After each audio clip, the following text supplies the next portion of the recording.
বিনা দোষে মারছে, আপনার কোনো আর কোনো বিচার দেন না, কোনো এমনি বিচার করবেন আপনারা।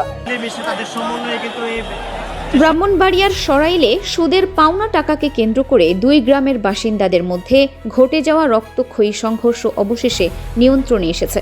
জেলা প্রশাসক এবং জেলা বিএনপির সাধারণ সম্পাদকের সময়োচিত হস্তক্ষেপে বড় ধরনের সংঘাত থেকে রক্ষা পেয়েছে এলাকাবাসী। ফিরেছে স্বস্তি। ব্রাহ্মণবাড়িয়ার সরাইল উপজেলার কালীকচ্ছ বাজার এলাকা গত কয়েকদিন ধরেই পাওনা সুদের টাকাকে কেন্দ্র করে চরম উত্তেজনা বিরাজ করছিল এই এলাকায়।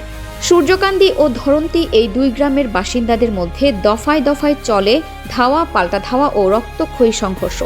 এতে বেশ কয়েকজন হতাহত হলে পুরো কালীকচ্ছ এলাকায় নেমে আসে অচল অবস্থা ও চরম আতঙ্ক।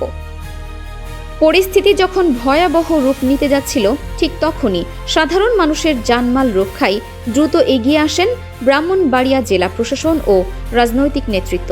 জেলা প্রশাসক এবং জেলা বিএনপির সাধারণ সম্পাদক আলহাজ সিরাজুল ইসলাম সিরাজের যৌথ উদ্যোগে শুরু হয় জরুরি আলোচনা।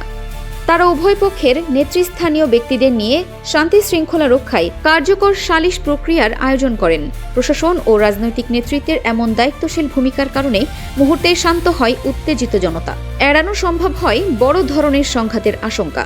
সচেতন মহলের মতে সঠিক সময়ে এই পদক্ষেপ না নিলে পরিস্থিতি আরও ভয়াবহ হতে পারত।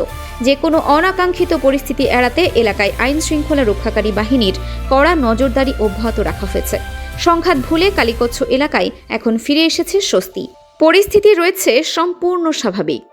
Farhana Nizam, desk report, DSK TV।